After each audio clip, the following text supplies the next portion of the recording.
Politics ವಿಚಾರ ಮಾತಾಡುವಾಗ ಬಿಜೆಪಿನಲ್ಲಿ ಬರ ಬಡಿದಾಟ ಜಾಸ್ತಿ ಆಗಿದೆ, ಇದ್ರ ಬಗ್ಗೆ ಏನು ಹೇಳ್ತೀರಾ? ನೋಡಿ, ನಾನು ಇದ್ರ ಬಗ್ಗೆ ಅಷ್ಟು ಡೀಪ್ ಆಗಿ ನನ್ನ ತಲೆ ಕೆಡಿಸ್ಕೊಳ್ಳಲ್ಲ. ಅದನ್ನು ಸರಿಪಡಿಸುವಂತ ವರಿಷ್ಠ ನಾಯಕರಿದ್ದಾರೆ, ಅವ್ರಿಗೆ ಬಿಟ್ಟಿದ್ದೀನಿ. ನೀವು ಕೂಡ ಬಿಜೆಪಿ ಮಾಡ್ತಿದ್ದೀರಾ? ಹೌದೌದು, ನಾನು ಬಿಜೆಪಿ ಪಾರ್ಟಲ್ಲಿ ಇದ್ದೀನಿ. ಬಟ್ ಅದನ್ನ ಸರಿಪಡಿಸೋ ಒಂದು ಜವಾಬ್ದಾರಿ ಅಥವಾ ಆ ನಾಯಕರು ಯಾರಿದ್ದಾರೆ ಅವ್ರು ಮಾಡ್ತಾರೆ. ಇದಕ್ಕೂ ನಾನು ಡೀಪಾಗಿ ಇದನ್ನ ನಾನು ಇನ್ವಾಲ್ವ್ ಮಾಡಿದ್ರೆ ಅದು ಸರಿ ಹೋಗಲ್ಲ. ಯಾವ ಸಮಿತಿಯಲ್ಲಿ ಇದ್ದಾರೆ ಅಂತ ಸ್ವಾಗತ ಸಮಿತಿ.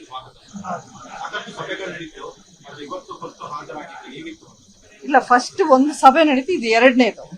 ಸೊ ಒಳ್ಳೆ ಒಂದು ಚರ್ಚೆ ನಡೀತು. ಎಲ್ಲರೂ ತಮ್ಮ ಒಂದು ಸಲಹೆ ಸೂಚನೆಗಳನ್ನ ಕೊಟ್ಟಿದ್ದರು. ಆಮೇಲೆ ನಮ್ಮ ಅನಿಸಿಕೆ, ನಮ್ಮ ಭಾವನೆ, ಇದನ್ನು ಯಾವ ರೀತಿ ನಾವು ಮಾಡಿದ್ರೆ ಮಂಡ್ಯ ಜಿಲ್ಲೆಗೆ ಒಂದು ಪ್ರತಿಷ್ಠೆ ತರುವಂತ ವಿಷಯ ಆಗುತ್ತೆ ಅನ್ನೋದ್ರ ಬಗ್ಗೆ ಒಂದು ತುಂಬಾ ಒಂದು ಪಾಸಿಟಿವ್ ಚರ್ಚೆ ನಡೆದಿತ್ತು.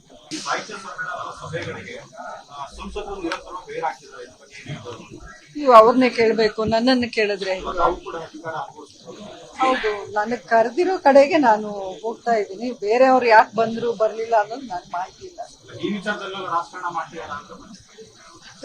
ನೋಡಿ, ಇದ್ರ ಬಗ್ಗೆ ನಾನೇನು ಕಾಮೆಂಟ್ ಮಾಡಿದ್ರೆ ಅದು ಚೆನ್ನಾಗಿದೆ. ಖಂಡಿತ ಮುಂದಿನ ದಿನಗಳಲ್ಲಿ ಭಾಗವಹಿಸಬಹುದೇನೋ ಅನ್ಕೊಂಡಿದ್ದೀನಿ. ಕನ್ನಡ ಶಾಲೆಗಳು ಹಾಳಾಯ್ತಾ ಇದೆ. ಇಷ್ಟು ಅದ್ದೂರಿಯಾಗಿ ಕನ್ನಡ ರಾಜ್ಯೋತ್ಸವ ಮಾಡ್ತಾ ಇದ್ದೀವಿ. ಕನ್ನಡ ಶಾಲೆಗಳಿಗೆ ಅಳಿವಿನ ಅಂಚಲಿರುವ ಈಗ ಇಂಥ ಕಾರ್ಯಕ್ರಮದ ಅವಶ್ಯಕತೆ ಇಲ್ಲ ಅಂತ ಹೇಳ್ತೀರಾ? ಇದು ದುಂದು ವೆಚ್ಚ ಮಾಡೋ ಅವಶ್ಯಕತೆ ಇದೆ. ಅದಕ್ಕೆ ಕನ್ನಡ ಶಾಲೆಗಳು ದುಂದು ವೆಚ್ಚ ಅಂತ ನೀವು ಹೇಳೋದೇ ತಪ್ಪು. ಮೊದಲನೇದಾಗಿ ಇಂಥ ಕಾರ್ಯಕ್ರಮಗಳಿಂದಾನೇ ನಮ್ಮ ಭಾಷೆ, ನಮ್ಮ ನೆಲ, ನಮ್ಮ ನಾಡಿನ ಒಂದು ಇದೇನಿದೆ, ಆ ಮಹತ್ವ ಏನಿದೆ ಅನ್ನೋದು ನಮ್ಮೆಲ್ರಿಗೂ ಅರಿವಾಗೋದು. ಅದನ್ನೇ ನೀವು ಬೇಡ ಅಂದ್ರೆ ನಾಳೆ ದಿನ ನಮ್ಮ ಸಂಸ್ಕೃತಿ ಏನು, ನಮ್ಮ ಪರಂಪರೆ ಏನು, ನಮಗೆ ಹಿರಿಯರು ಬಿಟ್ಟೋಗಿರೋ ಆಸ್ತಿ ಏನು ಅನ್ನೋದು ನಮ್ಗೆ ಗೊತ್ತೇ ಆಗೋಕ್ಕೆ ಚಾನ್ಸೇ ಇಲ್ಲ.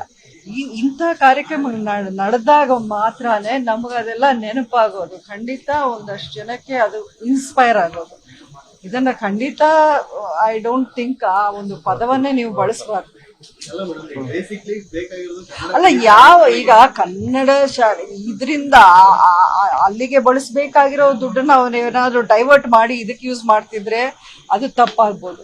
ಬಟ್ ಖಂಡಿತ ನೀವು ಹೇಳೋದನ್ನು ಆ ವಿಚಾರದಲ್ಲೂ ನಾವೆಲ್ಲರೂ ಗಮನ ಹರಿಸ್ಬೇಕಾಗಿದೆ. ನಮ್ಮ ಕನ್ನಡ ಮೀಡಿಯಂ ಸ್ಕೂಲ್ಸ್ಗೆ ಏನಿದೆ ಅಥವಾ ಗವರ್ಮೆಂಟ್ ಸ್ಕೂಲ್ಸ್ಗೆ ಏನಿದೆ, ಅದ್ರ ಡೆವಲಪ್ಮೆಂಟಲ್ಲಿ ಎಲ್ಲೋ ನಾವು ಅದು ಕುಂಠಿತ ಆಗ್ತಿದೆ ಅನ್ನೋದು ಸತ್ಯಾಂಶವೇ.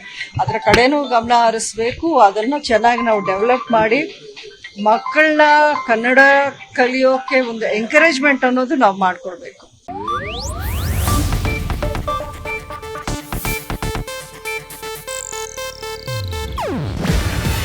ಇದು ಏಷ್ಯಾನೆಟ್ ನ್ಯೂಸ್ ನೆಟ್ವರ್ಕ್ ಪ್ರಸ್ತುತಿ.